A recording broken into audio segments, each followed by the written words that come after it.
¿Quién puede escapar al misterio de los sueños? En una tierra lejana, entre colinas que resonaban con el balido de ovejas y el murmullo del viento, nació un joven cuyo destino parecía tejido por las mismas manos de Dios.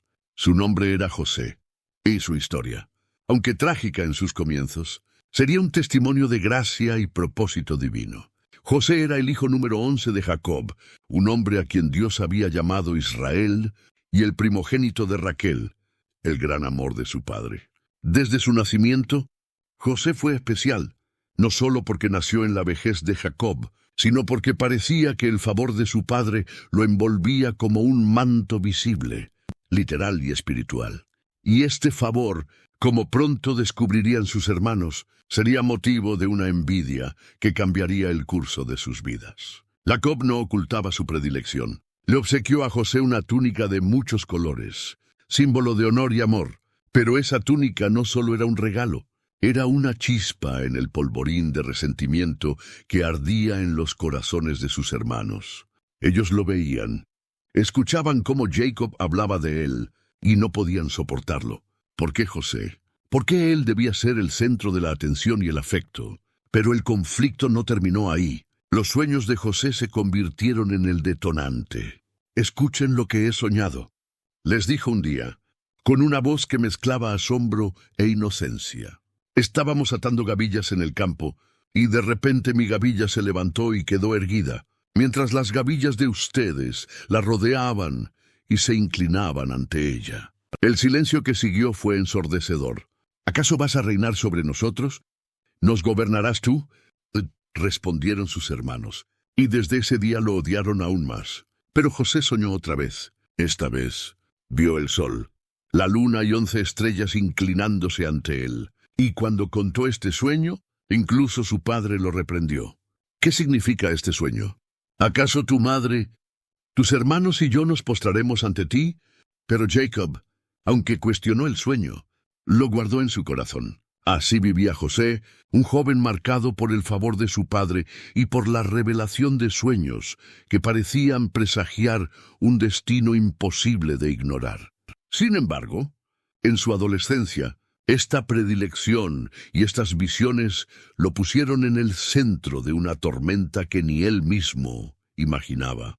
Un día, Jacob envió a José a buscar a sus hermanos, quienes estaban pastoreando ovejas lejos de casa. Con su túnica de colores ondeando al viento, José emprendió el camino. Cuando sus hermanos lo vieron acercarse, el odio en sus corazones se encendió como un fuego avivado por el viento. «Ahí viene el soñador», dijeron entre ellos. «Vamos, matémoslo y digamos que una fiera lo devoró. Veremos qué pasa con sus sueños». Pero Rubén, el mayor, intervino. «No derramemos sangre. Echémonos en esta cisterna en el desierto, pero no pongamos nuestras manos sobre él». Rubén planeaba rescatar a José más tarde, pero el destino tenía otros planes. Cuando José llegó, lo despojaron de su túnica, aquella que tanto les recordaba su rechazo, y lo arrojaron a la cisterna. Mientras deliberaban su próximo paso, pasó una caravana de mercaderes ismaelitas. Entonces Judá, otro de los hermanos, propuso algo distinto.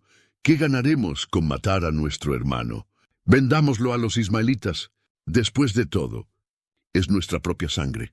Así, José, el joven soñador, fue vendido por 20 piezas de plata y llevado a Egipto como esclavo. Sus hermanos tomaron su túnica, la mancharon con sangre de un cabrito y regresaron a casa con una mentira que desgarró el corazón de Jacob. «Una fiera lo devoró», dijeron.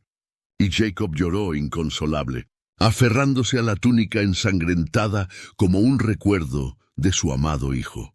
Mientras tanto, José viajaba a una tierra desconocida, lejos de su hogar, su familia y sus sueños, pero Dios estaba con él, y aunque los hombres quisieron hacerle daño, su historia estaba apenas comenzando. Los cielos ya habían decretado que este joven soñador sería más que un esclavo. José era un hombre llamado para el propósito de Dios, y el destino no había terminado de escribir su historia. En Egipto, tierra de faraones y vastos palacios, José fue vendido como esclavo a un hombre llamado Potifar, capitán de la guardia del faraón. En esa casa extranjera, lejos de su padre y del amor que lo había protegido, José pudo haberse hundido en la desesperación.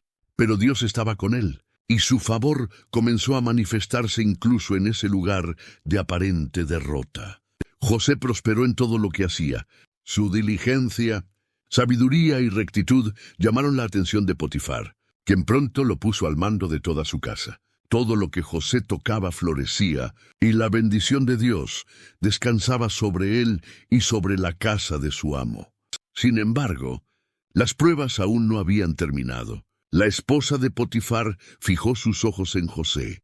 Día tras día, lo acosaba con sus insinuaciones.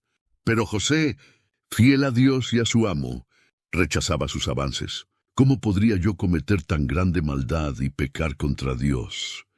Respondía con firmeza, pero su integridad lo llevó al peligro. Un día, ella lo acusó falsamente de intentar deshonrarla, y Potifar, enfurecido, lo arrojó a la cárcel. En aquella prisión oscura y húmeda, donde los olvidados languidecían, José no perdió su fe.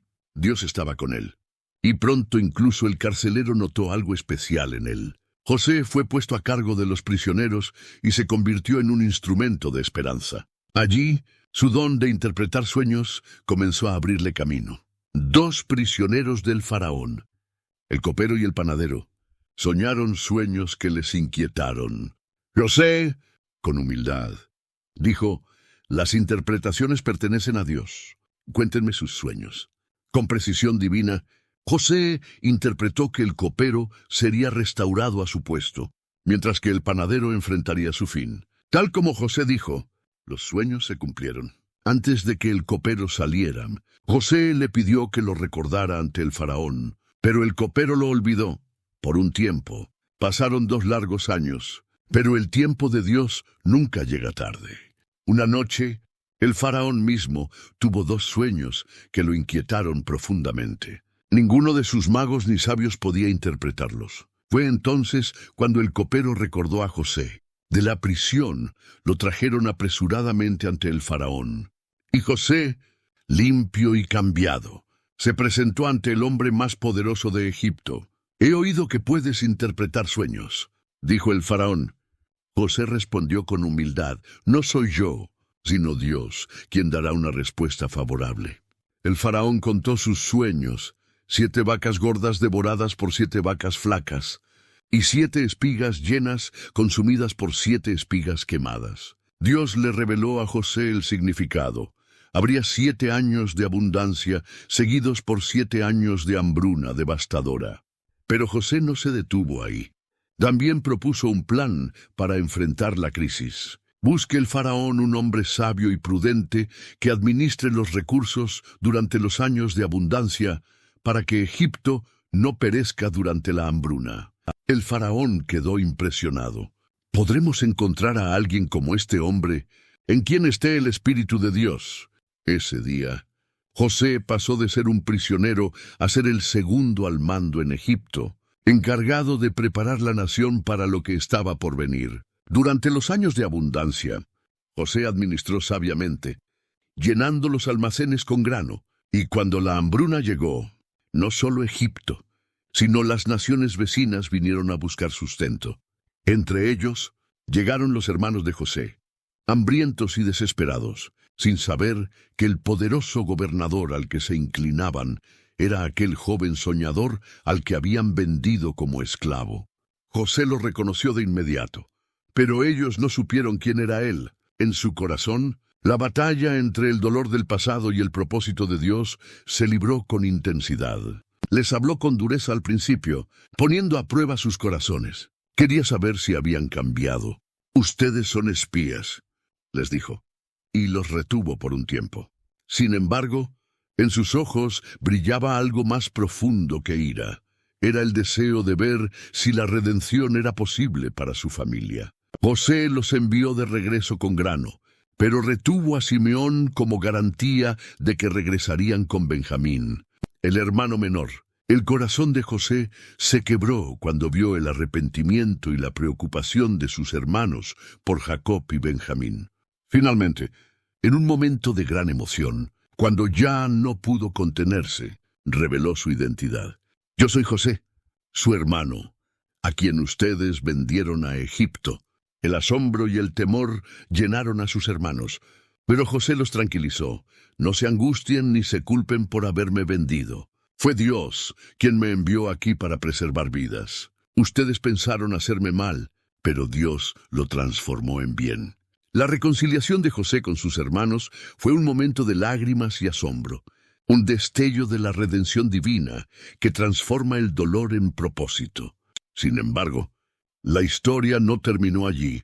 José envió a sus hermanos de regreso a Canaán con provisiones abundantes y un mensaje para Jacob. Mi padre, aún estoy vivo. Dios me ha hecho gobernador de todo Egipto. Ven a mí sin demora. Cuando Jacob escuchó las palabras de sus hijos, al principio no las creyó, pero al ver los carros que José había enviado y al oír los detalles de lo sucedido, su espíritu revivió. Basta. Mi hijo José vive todavía. Iré a verlo antes de morir. Así, Jacob y toda su familia, 70 personas en total, dejaron Canaán y viajaron hacia Egipto. Cuando José vio a su padre por primera vez después de tantos años, lo abrazó y lloró largamente. Ahora puedo morir en paz, dijo Jacob, porque he visto tu rostro y sé que vives. José aseguró a su familia un lugar en Gosén, una región fértil en Egipto, para que vivieran cómodamente durante la hambruna. Allí prosperaron bajo la protección de José, quien continuó administrando con sabiduría los recursos de Egipto y asegurando que su pueblo, junto con los egipcios, tuviera sustento. A medida que los años pasaban, Jacob envejeció, pero antes de morir, bendijo a sus hijos, dando palabras proféticas sobre el futuro de cada tribu. También bendijo a los dos hijos de José, Efraín y Manasés, otorgándoles una porción de la herencia como si fueran sus propios hijos. Luego, Jacob falleció en paz, rodeado por su familia. José ordenó que el cuerpo de su padre fuera embalsamado según las costumbres egipcias y lo llevó de regreso a Canaán para ser enterrado en la cueva de Macpelá, junto a Abraham, Sara, Isaac, Rebeca y Lea, cumpliendo así el último deseo de Jacob.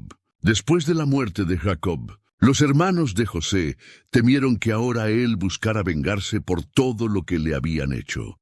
Se acercaron a él con humildad, diciendo: «Nuestro padre mandó que te dijéramos esto antes de morir.